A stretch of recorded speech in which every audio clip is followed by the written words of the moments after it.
بسم اللہ الرحمن الرحیم سبيل الدموع سبيل مريح محمد وآله ألف ألف مرة اللهم صل على محمد وآله ألف ألف مرة.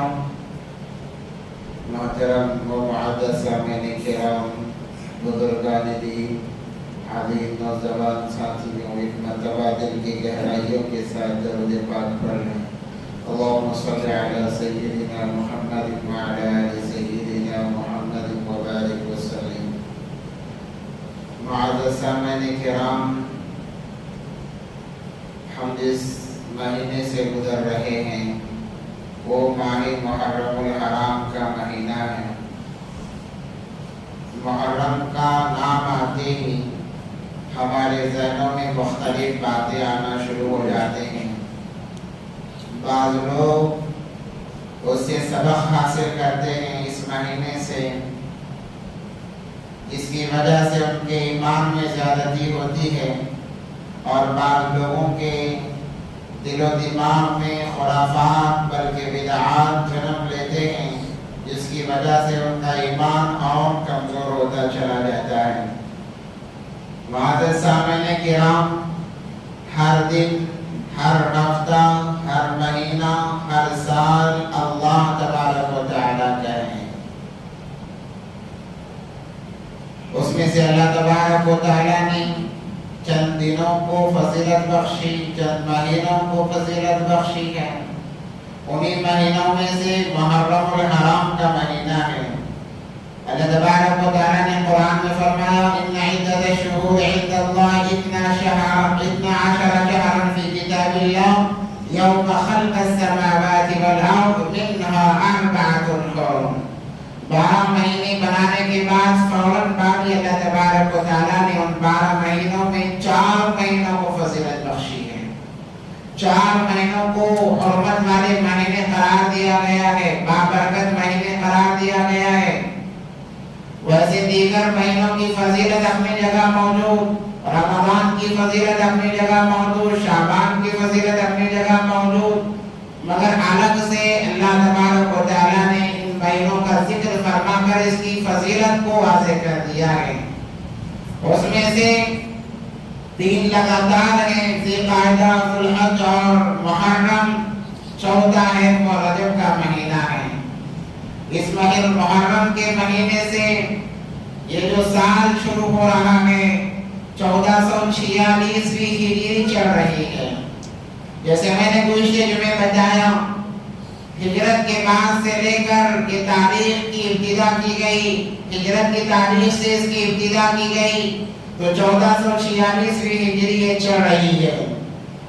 میرے بھائیو، اللہ تبارک و تعالیٰ ہر سال، ہر دن، بلکہ ہر 1 سیکنڈ کے بعد بندے سے مخاطب ہو کر فرماتے ہیں کہ اے میرے بندے، تیرے زندگی کا جو لمحہ گزر گیا دوبارہ تیرے زندگی میں آنے والا نہیں ہے. تیرے زندگی کا جو ہفتہ گزر گیا یا جو مہینہ گزر گیا یا جو سال گزر گیا وہ بس گزر ہی گیا ہے، دوبارہ تیری زندگی میں لوٹ کر آنے والا نہیں ہے.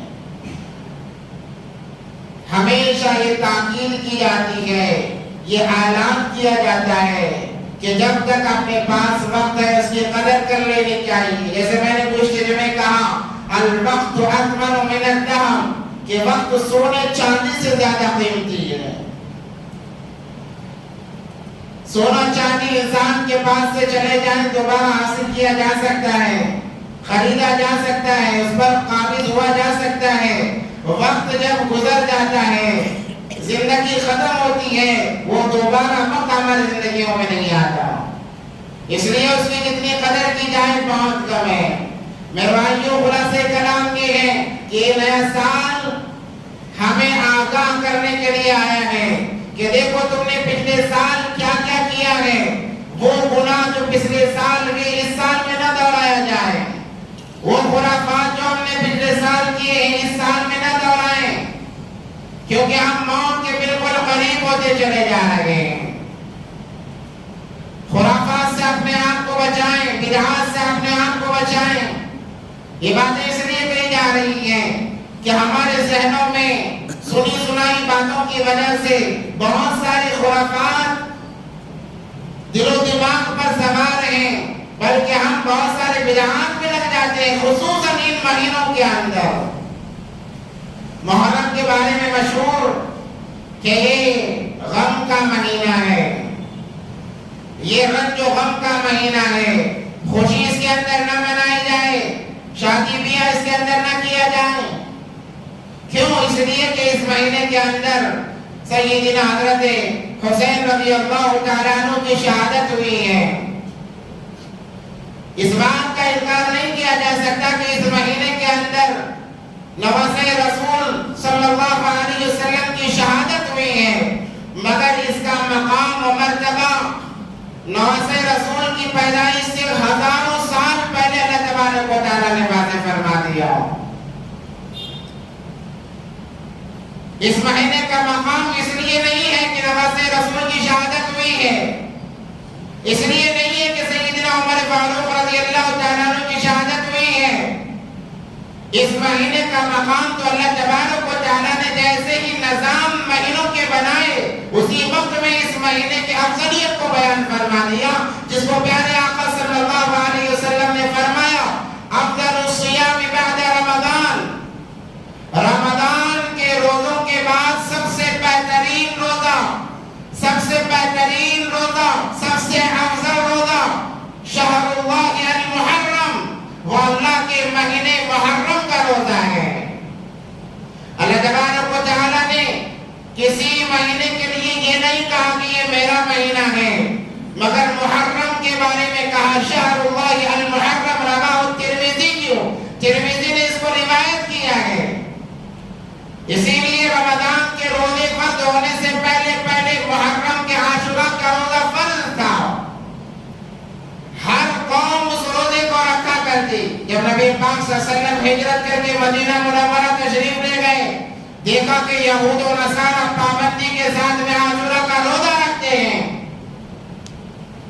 تو نبی پاک صلی اللہ علیہ وسلم نے فرمایا اس روزے کے حقدار تو سب سے زیادہ ہم ہیں، اے میرے صحابہ تم بھی عاشورہ کا روزہ رکھو، اگر اللہ نے مجھے زندگی دی اگلے سال میں 2 روزے رکھوں گا تاکہ ان کی مخالفت ہو جائے۔ اس کے اندر 2 باتیں قابل غور ہیں، اس مہینے کے روزوں کی افضلیت کو بچانا، اور دوسرا یہود و نصارہ کی مخالفت کا کرنا۔ نبی پاک صلی اللہ علیہ وسلم فرماتے ہیں کہ غوروں کی مشابہت انسان کو بربادی کے دہانے تک لے جاتی ہے، اگرچہ وہ مشابہت عبادت ہی کے ناطے سے کیوں نہ ہو۔ نبی پاک صلی اللہ علیہ وسلم نے منع فرمایا اگر ان کی عبادتیں تمہاری عبادتوں سے میل کھاتی ہیں، اپنے عبادتوں کو بدل دیا جائے تاکہ ان کی مشابہت نہ ہو۔ اب مسلمان غور کرے، فکر کرے، سوچے، یہاں پر عبادتوں میں موافقت کی اجازت نہیں دی جا رہی ہے، ہمارا تو روز مرہ کے کام تمام کے تمام ان کے موافق ہیں، اب اللہ سے لگاؤ ان کی قبولیت کا کیا عالم ہوگا۔ البتہ میرے بھائیو بزرگ دوستو، اللہ تبارک و تعالیٰ نے اس مہینے کو بڑی فضیلت سے نوازا ہے، بڑی افضلیت سے نوازا ہے، اس لیے علماء فرماتے ہیں کہ اس مہینے کے اندر کثرت سے روزہ رکھے جائیں، خصوص اعتبار سے عاشورے کا روزہ ناغا نہ ہو۔ ایک روزہ جب انسان ایک روزہ رکھتا ہے 1 سال کے گناہوں کا کفارہ بن جاتا ہے۔ من صام یوما من المحرم فلہ بکل یوم 30 یوما، گویا وہ سال بھر روزہ رکھ رہا ہے۔ بڑی فضیلت حدیث مبارکہ کے اندر آئی ہے، ان فضیلتوں کو ہم بدعات کے حوالے نہ کریں، رسومات کے حوالے نہ کریں۔ دیکھا جاتا ہے کہ مسلمان کلمہ لا الہ الا اللہ پڑھنے والے محرم کے مہینے میں اتنی رسومات، اتنے بدعات و خرافات کے اندر مبتلا ہیں کہ اللہ کی پناہ ہے۔ سب سے پہلے تو شادی بیاہ کو روکا جاتا ہے کہ شادی بیاہ کی اجازت نہیں ہے، محرم کا مہینہ ہے، ٹال دو، سفر کے مہینے کو بھی ٹال دو، بعد کے مہینوں میں شادی بیاہ ہوگا۔ جیسے میں نے گزشتہ جمعے بھی کہا تھا، بعض عورتیں تو ایسی حد سے تجاوز کرنے والی رسومات ایجاد کرتی ہیں کہ اگر نکاح محرم سے پہلے ہو بھی جاتا ہے، محرم کی پہلی تاریخ سے پہلے لڑکیوں کو بلا لیا جاتا ہے، میاں بیوی کو الگ کر دیا جاتا ہے، کہتے ہیں کہ 10 دن میاں بیوی ایک دوسرے کا چہرہ نہیں دیکھ سکتی۔ اللہ اکبر کبیرہ، قبول کیا کے ذریعے سے جس حرام رشتے کو حلال کر دیا گیا، جس کے اندر اللہ نے برکت رکھ دی، اب جب میاں بیوی ایک دوسرے کو دیکھ کر مسکراتے ہیں، ان دونوں کو دیکھ کر اللہ مسکراتے ہیں، اور یہ کہا جا رہا ہے کہ آپ دونوں ایک دوسرے کا چہرہ نہیں دیکھ سکتے، اور پابندی کرائی جاتی ہے۔ لڑکی والے جھگڑتے ہیں کہ بیٹی کو بھیج دو ہمارے، 10 دن کے بعد ہم واپس بھیج دیں گے۔ یہ 10 دن تک اپنے شوہر کا چہرہ نہیں دیکھ سکتی، شوہر بیوی کا چہرہ نہیں دیکھ سکتا، دیکھ لے گا تو کیا ہوگا؟ معاملہ بگڑ جائے گا، رشتہ چل نہیں سکے گا، نحوستیں آ جائیں گی۔ یہ تمام کے تمام خرافات ہیں، شریعت میں اس کا کوئی دخل نہیں ہے۔ آپ نے قبول کیا کے ذریعے سے ایجاب کر لیا، اب وہ عورت آپ پر حلال ہو گئی۔ آپ جس مہینے میں، جس دن میں، جس وقت میں چاہے اس کے ساتھ میں خوشی کے ساتھ زندگی گزار سکتے ہیں۔ کوئی مائیں کا لال ان دونوں کو الگ نہیں کر سکتا۔ جو الگ کر رہا ہے وہ فتنہ ایجاد کر رہا ہے، وہ ظلم و زیادتی کر رہا ہے، وہ خرافات کو جنم دے رہا ہے۔ کل قیامت کے دن اللہ تبارک و تعالیٰ کے سامنے پکڑ ہوگی۔ لڑکیوں کو بلا لیا جاتا ہے، لڑکی شوہر کو تو نہیں دیکھ سکتی، شوہر بیوی کو تو نہیں دیکھ سکتا، اس کے علاوہ تمام چیزیں جائز ہیں ان کے نزدیک۔ نئی نویلی دلہن جو اپنے شوہر کے لیے حلال، جو اپنے شوہر کی عفت و آبرو کا ذریعہ ہے، وہ آوارہ دودھ والے کو دیکھ سکتی ہے، نیوز والے کو دیکھ سکتی ہے، گلی کے پھرنے والے ایرے گہرے ہر مرد کو دیکھ سکتی ہے۔ اگر نہیں دیکھ سکتی تو اپنے حلال شدہ شوہر کو نہیں دیکھ سکتی ہے۔ یہ غیروں کے رسومات ہیں جن کے اندر مسلمان دن بدن مبتلا ہوتے چلے جا رہے ہیں۔ اور دوسری خرافات یہ ہوتی ہیں کہ بعض اپنے آپ کو حسینی کہنے والے، اپنے آپ کو اہل بیت کا شائستہ کہنے والے، اپنے آپ کو شہدائی کہنے والے سبیلے لگاتے ہیں، بہت سارے حلوے بنائے جاتے ہیں، کھچڑے پکائے جاتے ہیں، کہا جاتا ہے کہ امام حسین کے ساتھ ظلم ہوا ہے، ہم اس لیے سبیلے لگا رہے ہیں۔ یہ کیسی محبت ہے، یہ کیسی وفاداری ہے کہ وہاں پر تو سیدنا حضرت حسین رضی اللہ تعالیٰ عنہ پیاسے ہیں، 3 دن لگاتار پیاس کی شدت برداشت کر رہے ہیں، اور ہم ان کے چاہنے والے سبیلے لگا رہے ہیں، ان کے نام پر حلوے کھلائے جا رہے ہیں، ان کے نام پر کھچڑے پکا کر دیے جا رہے ہیں۔ یہ کون سی وفاداری ہے؟ ہونا تو یہ چاہیے تھا کہ حضرت حسین رضی اللہ تعالیٰ عنہ پر ایسے حالات آئے، ہم بھی کچھ نہ کھائیں گے، ہم روزہ رکھیں گے، آپ روزہ رکھتے، یہ زیادہ مستحق تھے۔ اس کے بجائے سبیلے لگانا، حلوے بنا کر کھلانا، یہ زیادتی ہے۔ یاد رکھیں، دونوں طبقے گمراہ ہوں گے، جو دین میں زیادتی کرتا ہے وہ بھی گمراہ ہو جاتا ہے، اور جو دین میں کمی کرتا ہے وہ بھی گمراہ ہو جاتا ہے۔ ہمیں معتدل رہنا چاہیے، نہ زیادتی ہو نہ کمی ہو، درمیانی انداز سے جو انسان چلتا ہے فلاح و بہبودی کو پا لیتا ہے اور کامیاب ہوتا ہے۔ الغرض اس مہینے کے اندر عاشورے کا جو دن آتا ہے اس کے اندر بلکہ ویسے بہت سارے واقعات یوم عاشورہ کے دن پیش آئے ہیں۔ صرف حضرت حسین رضی اللہ تعالیٰ عنہ کی شہادت ہی نہیں ہوئی، کئی واقعات یوم عاشورہ کے دن پیش آئے ہیں۔ احادیث میں تو یہاں تک آیا ہے کہ قیامت جو قائم ہوگی وہ عاشورہ کا دن جمعے کے دن میں قائم ہوگی۔ اللہ تبارک و تعالیٰ نے حضرت آدم علیہ السلام کی توبہ قبول فرمائی، وہ عاشورے کا دن تھا۔ حضرت نوح علیہ السلام کی کشتی پار لگائی، وہ عاشورے کا دن تھا۔ حضرت یونس علیہ السلام کو مچھلی کے پیٹ سے رہائی دلائی گئی، وہ عاشورے کا دن تھا۔ حضرت یونس علیہ السلام کو آسمانوں پر اٹھایا گیا، وہ عاشورے کا دن تھا۔ حضرت یوسف علیہ السلام کو کنویں سے نکالا گیا، وہ عاشورے کا دن تھا۔ بلکہ نبی پاک صلی اللہ علیہ وسلم کے لیے بہت ہی بہترین بشارت جو سنائی گئی وہ عاشورے کا دن تھا۔ مگر ہم نے ان تمام چیزوں کو فراموش کر دیا. بس ہمیں یاد رہا تو حضرت حسین رضی اللہ تعالیٰ عنہ کی شہادت یاد رہی. وہ شہادت بھی ایسی یاد رہی کہ اس شہادت کو, اس غم کو ہم نے خوشی میں تبدیل کر لیا. آپ دیکھیں یوم عاشورہ کے دن کیا ہوتا ہے, بتانے کی ضرورت نہیں. ہر سال ہم دیکھتے چلے آ رہے ہیں, خرافات زیادہ, حد سے زیادہ ہی بڑھ رہے ہیں, بلکہ کم نہیں ہو رہے ہیں. ہر دن بڑھتے ہی چلے جا رہے ہیں, ہر سال نئی خرافات آ رہے ہیں, کمی کی کوئی گنجائش نہیں ہو رہی ہے. اور دن نام نہاد مسلمان, نام نہاد اپنے آپ کو حسینی کہنے والے, اہل بیت سے محبت کے دعوے دار اس دن نکلیں گے اور نکل کر امام حسین رضی اللہ تعالیٰ عنہ کی شبیہ کو بنایا جائے گا, فاطمہ الزہرا رضی اللہ تعالیٰ عنہ کی شبیہ کو بنایا جائے گا. وہ کربلا کے معاملے کو دوبارہ یاد دلایا جائے گا. کربلا کا معاملہ ایسا خطرناک, ایسا بھیانک معاملہ تھا جس کو آج کا مسلمان ہر سال دہراتا ہے. گویا وہ ہر سال محبت کے نام پر حضرت حسین رضی اللہ تعالیٰ عنہ کو تکلیف پہنچا رہا ہے. یہاں پر محبت کا دعویٰ ہے, وہاں پر تکلیف پہنچائی جا رہی ہے. ذرا ہم سوچیں, ہمارے گھر میں ماں باپ میں سے کوئی مر جائے, ہمارا قریبی کوئی مر جائے, کیا ہم اس دن ڈھول تاشا بجائیں گے؟ کیا ہم ان کی موت پر خوشیاں منائیں گے؟ کیا ان کی موت پر ہم سبیلے لگائیں گے؟ کوئی انسان اس بات کو گوارا نہیں کرتا کہ گھر میں میت پڑی رہے اور یہ سبیلے لگائے, گھر میں میت پڑی رہے اور یہ کھلے حلوے پکا کر کھلائے, گھر میں میت پڑی رہے اور یہ جھومے ناچے گائے.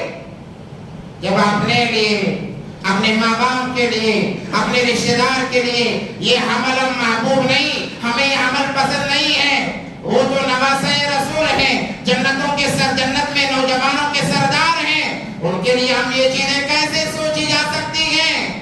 ہمارے ذہنوں میں یہ خرافات کہاں سے آتے ہیں کہ ویسی مقدس ہستیوں کو بدنام ہم کرتے ہیں سر عام. فاطمہ الزہرا رضی اللہ تعالیٰ عنہ کے نام کو بدنام کیا جاتا ہے سر عام. آپ کو کربلا کی تاریخ معلوم ہونی چاہیے کہ اس وقت میں ہوا کیا تھا. وقت نہیں ہے ورنہ تفصیل سے میں آپ حضرات کے سامنے بتاتا. مختصر سنتے چلے کہ حضرت حسین رضی اللہ تعالیٰ عنہ کو اہل کوفہ کے رہنے والوں نے یہ کہہ کر دعوت دی, بلایا کہ آپ آ جائیے اور ہمارے دین اسلام کی حفاظت کیجیے. ہم پر کوئی حاکم نہیں ہے, کوئی ہمارا خلیفہ نہیں ہے, کوئی ہمیں سمجھانے والا نہیں ہے. ملک شام کے اندر یزید نے خلافت کا اعلان کیا, وہ اپنے ہاتھ پر بیعت کر رہا ہے. ہمارے پاس اس کا وفد بھی آیا ہے, اس سے پہلے آپ آئیں اور آ کر ہماری خلافت سنبھالیں, ہم آپ کے ہاتھ پر بیعت کرنا چاہتے ہیں.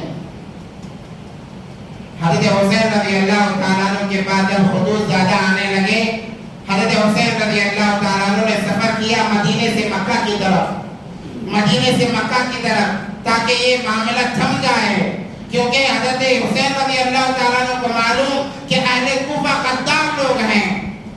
کتابوں میں, تاریخ کی کتابوں میں لکھا ہوا ہے, حضرت علی رضی اللہ تعالیٰ عنہ کو شہید کرنے والے اہل کوفہ, حضرت حسن رضی اللہ تعالیٰ عنہ کو زہر دینے والے اہل کوفہ, اور ان کا یہ منصوبہ کہ اہل بیت کو ختم کر دیا جائے.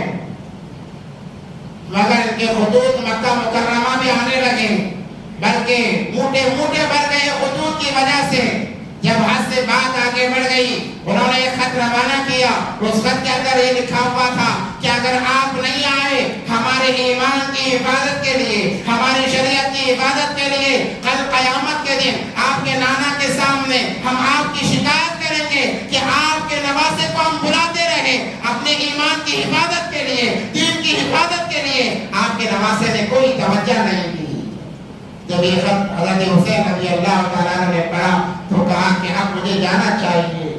بہت روکا گیا, بہت منع کیا گیا کہ آپ ان کی باتوں میں نہ آئیں, ان کے اندر وفاداری نہیں ہے, بے وفائی ان کے اندر کوٹ کر بھری ہوئی ہے. مگر نانا کے سامنے کھڑے ہونے کا ایک خوف حضرت حسین رضی اللہ تعالیٰ عنہ کے دل میں تھا کہ اگر کھڑا کیا جائے تو میں ایمان کی بقا، دین کی بقا کے لیے حضرت حسین رضی اللہ تعالیٰ عنہ نے صبر کیا ہے، اور یہی ایک مومن کی شان ہونی چاہیے۔ جیسے میں نے گزشتہ میں کہا تھا کہ 4 چیزیں جب تک انسان کے اندر نہ ہو وہ کامل ایمان والا نہیں ہے۔ انہی لوگوں کے لیے اللہ نے فرمایا والعصر ان الانسان لفی خسر، قسم عصر کے وقت کی تمام کے تمام انسان خسارے میں ہیں، سوائے ان 4 لوگوں کے، ان لوگوں کے جن کے اندر یہ 4 خصلتیں پائی جاتی ہو۔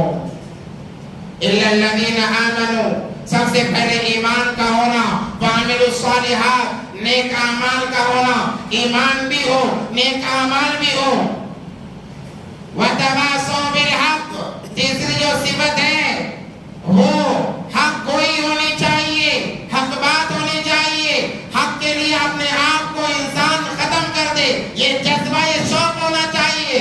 وتواصوا بالحق سے یہی مراد ہے۔ اگر اس کا پیکر دیکھنا ہے تو امام حسین رضی اللہ تعالیٰ عنہ کو دیکھ لیں، صبر کے بلکہ حق گوئی کے ایسے پہاڑ تھے، انہوں نے اپنی گردن کٹا دی مگر حق گوئی کا ساتھ نہیں چھوڑا، حق بولنا نہیں چھوڑا، حق کا ساتھ نہیں چھوڑا، اپنے آپ پر ڈٹے رہے یہاں تک کہ ان کی گردن کو گھر سے الگ کر دیا گیا۔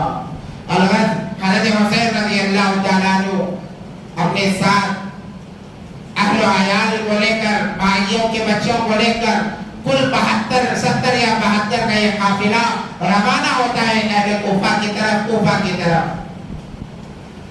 اس سے پہلے حضرت حسین رضی اللہ تعالیٰ عنہ نے اپنے ایک بھائی کو بھیجا کہ جا کر جائزہ لیا جائے، کوفہ کے حالات کا جائزہ لیا جائے۔ جب وہ گئے وہاں پر کوفہ والوں نے ان کا استقبال کیا، ان کی آگ و بھگت کی، بلکہ کتابوں میں لکھا ہے ایک دن میں 30,000 لوگوں نے ان کے ہاتھ پر بیعت کی۔ انہوں نے فوراً خط لکھا کہ آپ آ جائیے، یہاں تو معاملہ بالکل صاف ہے، کوئی بے وفائی نہیں ہے، یہاں تو کھلا میدان ہے، کام کا آپ آ جائیے۔ خط ملا، حضرت حسین رضی اللہ تعالیٰ عنہ کو اور ہمت ہوئی، کہا کہ فوراً نکلتے ہیں۔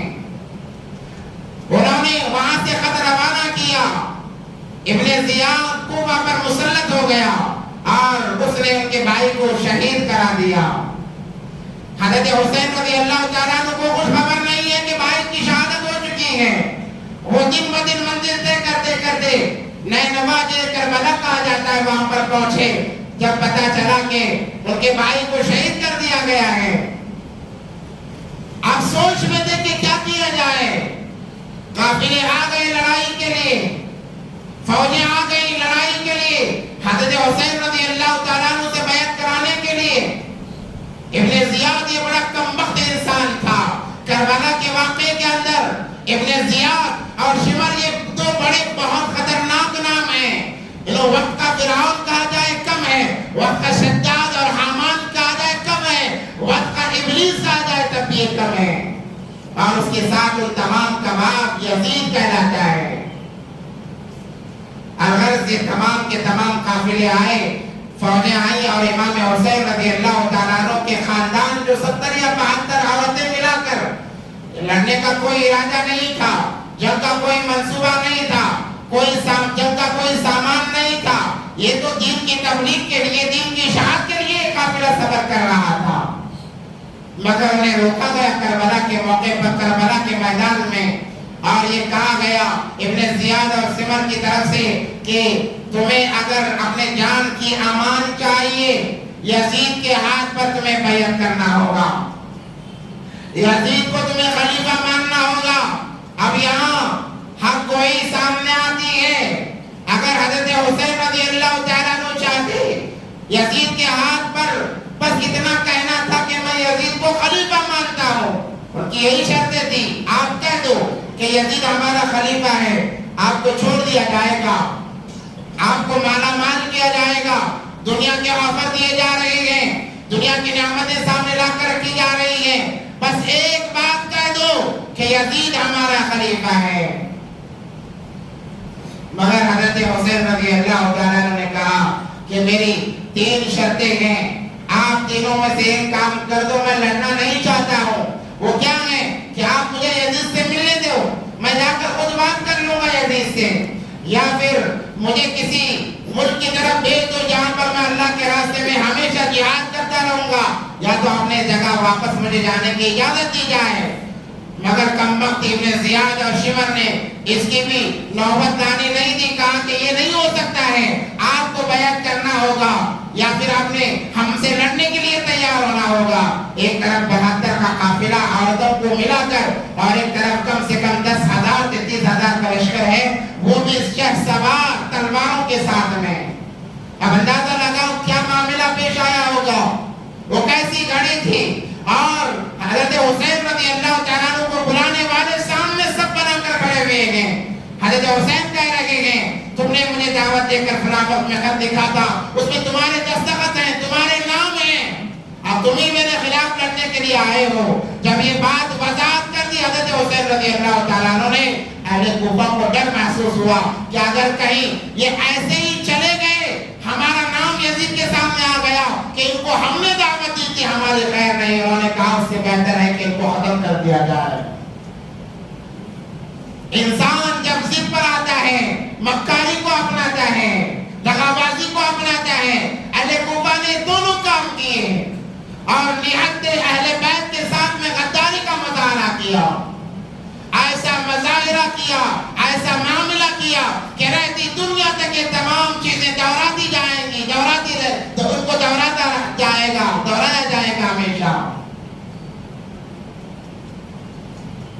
3 دن تک حالات کشیدہ رہے، ناساز رہے۔ تیسرے دن جب بات حد سے بڑھی، حضرت حسین رضی اللہ تعالیٰ نے کہا اب لڑنے کے علاوہ کوئی چارہ ہی نہیں ہے، اب تو بس لڑنا ہی باقی ہے۔ یہ کہہ کر تیسرے دن حضرت حسین رضی اللہ تعالیٰ نے تلوار اٹھائی، ان کے ساتھ حضرت حسن کے بیٹے، حضرت جعفر کے اولاد، یہ تمام کا تمام قافلہ۔ مگر لڑتے کہاں تک لڑتے، ایک ایک کر کے تمام شہید ہوتے گئے، بلکہ آخر میں حضرت حسین رضی اللہ تعالیٰ کا نمبر آیا ہے۔ کتابوں میں لکھا ہے وہ جمعے کا دن تھا، جمعے کا دن تھا، لڑائی زوروں پر شروع ہے۔ حضرت حسین رضی اللہ تعالیٰ عنہ دیکھتے ہی دیکھتے ہزاروں پر غالب آ رہے ہیں، ہزاروں کوفیوں کو جہنم رسید کر رہے ہیں۔ لڑتے لڑتے جب ظہر کا وقت آیا، حضرت حسین رضی اللہ تعالیٰ نے کہا کہ ابن زیاد تو بھی اپنے آپ کو مسلمان کہتا ہے، اے شمر تو بھی اپنے آپ کو مسلمان کہتا ہے، میرے نانا کا کلمہ پڑھتا ہے، یہ دیکھ نماز کا وقت ہوا ہے، کم سے کم نماز کی تو مہلت دی جائے، نماز کا وقت تو کم سے کم اس کی اجازت دی جائے، میں 2 رکعت نماز ادا کر لیتا ہوں، اس کے بعد لڑائی اپنی جگہ شروع رہے گی۔ مگر وہ تو منافق تھے، وہ تو غدار تھے، دین کے لٹیرے تھے، نام لیوا مسلمان تھے، ایمان سے ان کا کوئی تعلق نہیں تھا، ایمان سے ان کا کوئی تعلق نہیں تھا۔ علامہ اقبال کا ایک بہت مشہور شعر ہے، وہ کہتے ہیں اللہ سے جو کرے دور وہ تعلیم بھی فتنہ ہے، اللہ سے جو کرے دور وہ تعلیم بھی فتنہ ہے، املاک بھی، اولاد بھی، جاگیر بھی فتنہ ہے۔ اللہ سے جو کرے دور وہ تعلیم بھی فتنہ ہے، ایک تعلیم ہم حاصل کر رہے ہیں، اللہ سے دور کر رہی وہ فتنہ ہے، سب سے بڑا فتنہ ہے، املاک بھی، اولاد بھی، جاگیر بھی فتنہ ہے۔ ناحق کے لیے اٹھے جو وہ شمشیر بھی فتنہ ہے، اگر ناحق کے لیے اٹھ رہی ہے تلوار تو وہ شمشیر بھی فتنہ ہے، شمشیر ہی کیا نعرہ تکبیر بھی فتنہ ہے۔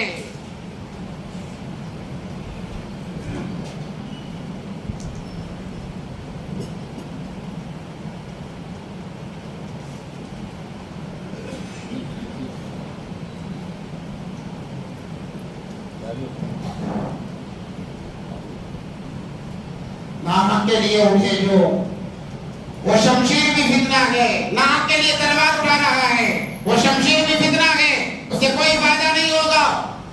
علامہ اقبال کہتے ہیں شمشیر ہی کیا نعرہ تکبیر بھی فتنہ ہے، اگر نعرہ تکبیر بھی اگر ناحق کے لیے اٹھ رہا ہے تو نعرہ تکبیر بھی فتنہ کہلاتا ہے۔ مگر حضرت حسین رضی اللہ تعالیٰ عنہ کی ان کا باز، ان کی نصیحت ان کے دلوں پر کوئی اثر نہیں کرتا ہے۔ کیونکہ اللہ تبارک و تعالیٰ نے قرآن میں فرما دیا ختم اللہ علی قلوبہم وعلی سمعہم وعلی ابصارہم غشاوہ. اللہ نے تو ان کے دلوں پر مہر لگا دی ہے. اللہ نے ان سے منہ موڑ لیا ہے, منہ پھیر لیا ہے. آپ جتنی چاہے دعوت دو, ان پر کوئی اثر نہیں ہوگا, انہیں کوئی فرق نہیں پڑے گا. الغرض ویسا ہی ہوا ہے. جب اجازت نہیں دی گئی, حضرت حسین رضی اللہ تعالیٰ عنہ کہتے ہیں اے ابن زیاد, اے شمار, اے کمبختو, تمہیں جو کرنا ہے کر لو. میرے رب کو یاد کرنے کا وقت ہو چکا ہے اور مجھے میرے رب کو یاد کرنے سے دنیا کی کوئی طاقت نہیں روک سکتی. یہ کہہ کر حضرت حسین رضی اللہ تعالیٰ عنہ نیت باندھتے ہیں, نماز کے لیے کھڑے ہو جاتے ہیں. اب نماز ادا ہو رہی ہے, لڑائی ہے اپنی جگہ پر, مگر یہ وقت کا ولی, نواسے رسول, جگر گوشے بطول, اللہ کی یاد میں مصروف جنگ کے میدان میں, اے اپنے آپ کو حسینی کہنے والوں, اے اپنے آپ کو اہل بیت کی محبت کے دعوے بھرنے والوں, وہاں پر دیکھو حضرت حسین رضی اللہ تعالیٰ عنہ شمشیر کے سائے تلے نیت باندھ کر کھڑے ہیں, فریضہ حق ادا کر رہے ہیں. تمہیں تو ایک وقت کی نماز کی توفیق نہیں ملتی, تم کس اعتبار سے اپنے آپ کو حسینی کہلاتے ہو؟ اہل بیت سے محبت کرنے والے کس زبان سے کہتے ہو؟ اگر واقعی تم حسینی ہوتے, واقعی اہل بیت سے تمہیں محبت ہوتی, یوم عاشورہ کے دن کی فجر کی نماز ناغا نہیں ہوتی, بلکہ کسی دن کی فجر کی نماز تمہاری ناغا نہیں ہوتی. تم نے تو سارا سال نمازوں کا بیڑا غرق کر دیا ہے. تمہارے سامنے جمعہ مبارک آتے گیا مگر تمہیں کوئی اثر نہیں ہوا. یوم عاشورہ میں, محرم کے ایام میں, یوم عاشورہ کے دن اپنے آپ کو حسینی کہلاتے ہوئے, اپنے آپ کو اہل بیت سے محبت کرنے والا شمار کرتے ہوئے, جانتے ہوئے آ کر کہتے ہو کہ ہم حسینی, ہم اہل بیت سے محبت کرنے والے. سبیلے لگاتے ہو. جو اس کے خلاف کہتا ہے انہیں اہل بیت کا دشمن گردانتے ہو. دیکھو حضرت حسین رضی اللہ تعالیٰ عنہ نے تلواروں کے سائے تلے نیت باندھی ہے. جمعے کا وقت حضرت حسین رضی اللہ تعالیٰ عنہ نے کمبختوں سے پوچھا کہ ذرا دیکھو اس وقت میں میری نانا کی امت کیا کر رہی ہے؟ کھا گیا خطبہ دے رہی ہے, خطبہ سنایا جا رہا ہے, کہا تم کیا کر رہے ہو؟ اسی نانا کے نواسے کی شہادت کے در پر تلے ہوئے ہو. ذرا شرم کرو. مگر کوئی بات ان کے دل پر اثر نہیں کرتی ہے. حضرت حسین رضی اللہ تعالیٰ عنہ سجدے میں جاتے ہیں, شمر آگے بڑھتا ہے اور ایک تلوار کا وار کرتا ہے جس کی وجہ سے حضرت حسین رضی اللہ تعالیٰ عنہ کی گردن دھڑ سے الگ ہو جاتی ہے. یہ سبق دیا ہے امام حسین رضی اللہ تعالیٰ عنہ نے ہمیں. تمہاری گردنیں کٹ جائیں, تمہاری گردنیں دھڑ سے الگ ہو جائیں, نماز نہ چھوڑنا, نماز نہ چھوڑنا. کیونکہ اللہ کو عبادات میں سب سے زیادہ جو محبوب اور پسندیدہ عمل ہے وہ نماز ہے, وہ نماز ہے. مگر آپ دیکھیں 10 محرم الحرام کو کیا ہوتا ہے, شبیہ بنائی جاتی ہیں حسنین کی, فاطمہ الزہرا کی, اور لے کر ناچا جا رہا ہے, ڈی جے بجایا جا رہا ہے. نانا اور نواسے کو بدنام کرنے کی سازشیں, ناپاک سازشیں رچائی جا رہی ہیں. اے مسلمانوں جاگو. کب تک غیروں کے نقش قدم پر چلو گے؟ کب تک ان کی اتباع کرو گے؟ کب تک انہیں اپنا پیشوا بناؤ گے؟ ہمارے پیشوا دو جہاں کے سردار حضرت محمد مصطفیٰ صلی اللہ علیہ وسلم ہیں. کب تک غیروں کو اپنا پیشوا بناؤ گے؟ ذری سی تو شرم کرو کہ وہاں پر کربلا کے میدان میں صرف گردن کاٹی نہیں گئی بلکہ گردن کو دھڑ سے الگ کیا گیا. تمام اہل بیت کے دھڑوں کو الگ کر دیا گیا, جسموں پر گھوڑے دوڑا دیے گئے. انہیں دفنانے کی توفیق تک نہیں ہوئی ہے, انہیں دفنایا بھی نہیں بلکہ ان کے سر مبارک کو لے کر نیزوں پر لٹکایا گیا. یہ شمر اور ابن زیاد کا قافلہ بڑی دھوم دھام سے ناچتے گاتے ہوئے یزید کے پاس سے قافلہ روانہ ہوا ہے. تو ان کی مشابہت اختیار کر رہے ہو. اپنے آپ کو صاف اعلان کر دو آج سے کہ ہم حسینی نہیں, ہم یزیدی ہیں. کیونکہ اس کا طریقہ ہم اپنا رہے ہیں, ابن زیاد کا طریقہ ہم اپنا رہے ہیں, شمر کا طریقہ ہم اپنا رہے ہیں. اہل بیت کے معصوم سروں کو، یہاں تک کہ 2 سال کے بچہ، 2 سال کا بیٹا حضرت حسین رضی اللہ تعالیٰ عنہ کا، علی اصغر جس کا نام تھا، اس کو بھی مارا گیا، اس کی بھی گردن کاٹی گئی اور اس گردن کو نیزے پر لگایا گیا، اور یہ قافلہ ناچتے گاتے ہوئے چلا گئے۔ ذرا ہم آج کے وقت میں دیکھیں آج کیا کیا جاتا ہے، ہاتھ کا نشان ہے، سر کا نشان ہے، فاطمہ الزہرا رضی اللہ تعالیٰ عنہ کی شبیہ بنائی جاتی ہے، مکہ مکرمہ بنایا جاتا ہے، اور سامنے ڈی جے بج رہا ہے، اور یہ نام لیوا مسلمان نوجوان مدہوشی میں ناچ رہا ہے۔ کیا یہی ایمان ہے؟ اگر ایسے وقت میں اللہ نے ہماری موت مقدر کر دی، اگر کوئی مر جاتا ہے، علماء فرماتے ہیں نماز جنازہ پڑھنے کی اجازت نہیں ہے، یہاں تک کہ مسلمانوں کے قبرستان میں دفن کی بھی اجازت نہیں ہے۔ سرے عام کفر و شرک کیا جا رہا ہے۔ خدا را اپنے ایمان پر، اپنے ہاتھ پر رام کریں، خرافات نہ کریں۔ ہم حسینی ہیں، اہل بیت سے محبت کرنے والے ہیں، ہمارا کیا فریضہ ہے؟ ہم اس دن روزہ رکھیں، اللہ کے سامنے گڑ گڑائیں، نمازیں پڑھیں، احسان ثواب کریں اہل بیت کے لیے۔ ان پر جو حالات تھے، ہم حالات کو برداشت نہیں کر سکتے، ان کا مذاق نہ بنائیں، تماشا نہ بنائیں، اپنے آپ کو روک لگائیں۔ کہتے ہیں کہ ہمارے بڑے کرتے چلے آئے ہیں، ارے بڑوں نے تو بہت کچھ گمراہی کے کام کیا ہے، ہم کیوں ان کے پیچھے لگ کر اپنے آخرت برباد کریں؟ ہمارے سامنے قرآن ہے، حدیث ہے، قرآن کو پڑھیں، سمجھنے کی کوشش کریں، حدیث کو پڑھیں، سمجھنے کی کوشش کریں۔ یہ واقعات تو کتابوں میں بھرے پڑے ہوئے ہیں، ان خرافات کو ہم انجام نہ دیں۔ حدیث مبارکہ کے اندر آتا ہے جو انسان یوم عاشوراء کے دن 10 محرم الحرام کو اپنے گھر والوں پر وسعت کرتا ہے، وسعت یعنی خرچ کرتا ہے جتنی اس کی طاقت ہے، یہ نہیں کہ طاقت سے باہر، جتنی اس کی طاقت ہے اتنا خرچ کرتا ہے۔ نبی علیہ السلام فرماتے ہیں اللہ تبارک و تعالیٰ سال بھر اس کے لیے روزی آسان کر دیتے ہیں، سال بھر کے لیے روزی آسان کر دیتے ہیں، وہ بھی حلال روزی آسان کر دیتے ہیں۔ اس لیے ان ایام میں زیادہ سے زیادہ روزے رکھیں، ذکر و تلاوت کریں، عبادات کریں، اپنے آپ کو خرافات سے بچائیں۔ جو 10 محرم الحرام کو جلوس نکلا کرتے ہیں، ان میں اپنے آپ کو شامل نہ کریں اللہ کے لیے۔ وہ جلوس نہیں بلکہ ہمارے ایمان کے چھیننے کے وہ ذرائع ہیں۔ اپنے ایمان کو ضائع نہ کریں، اپنی عفت و آبرو کو حفاظت کریں۔